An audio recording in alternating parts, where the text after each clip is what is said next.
नमस्कार, मैं नियाज खान। जिस तरह से नेपाल में दो तरह की सत्ता है, एक जो भारत को पसंद करती है तो दूसरी चीन के नजदीक है, ठीक उसी तरह मालदीव में भी दो तरह की सरकार आती और जाती है, एक चीन समर्थक और दूसरा भारत समर्थक। उसी चीनी समर्थक मालदीव की party progressive party of Maldives और उसके नेता पूर्व राष्ट्रपति अब्दुल्ला यामीन बीते लगभग एक साल से इंडिया आउट अभियान की अगुवाई कर रहे हैं। इसी पर मालदीव के राष्ट्रपति इब्राहिम सोलही ने प्रतिबंध लगा दिया है और देश में लगभग साल भर से चल रहे इंडिया आउट अभियान खत्म होने के कगार पर पहुंच गया है। दरअसल मालदीव सरकार ने इस अभियान को राष्ट्रीय सुरक्षा के लिए खतरा बताया है। इसके साथ ही साथ कहा है कि दो देशों के बीच रिश्ते काफी तल्ख हो रहे हैं। ऐसे में सत्ता पाने के लिए देश को मुश्किलों में नहीं डाला जा सकता है, इसलिए इस अभियान को खत्म करने के लिए आदेश जारी किए जा रहे हैं और इसे प्रतिबंधित किया जा रहा है।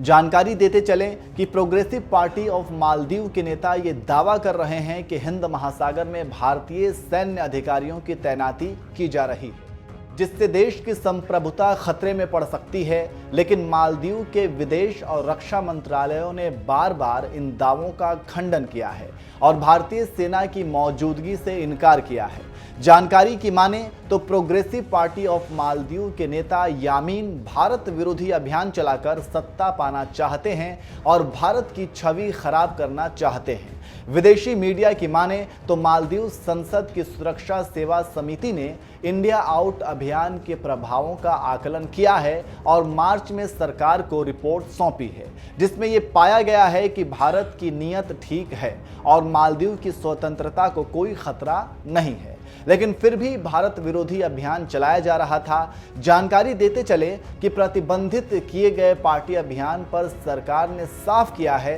कि इस अधिसूचना में कहा गया है कि भारत के खिलाफ अभियान एक संगठित अभियान है, जिसका मकसद मालदीव और भारत के बीच लंबे समय से चले आ रहे द्विपक्षीय संबंधों को बाधित करना है। इसके साथ ही मालदीव की शांति और सुरक्षा को खतरे में डालकर इस क्षेत्र में शांति और सुरक्षा बनाए रखने के महत्वपूर्ण प्रयासों को बाधित करना है। तो आप समझ सकते हैं कि यामीन क्या कर रहे हैं, कैसे भारत विरोधी प्रचार कर सत्ता पाना चाहते थे और क्यों इसके साथ ही चीन की सह पर भारत को बदनाम करने की कोशिश कर रहे थे, जिसे मालदीव की नई सरकार ने बैन कर उनकी मंशा पर पानी फेर दिया है।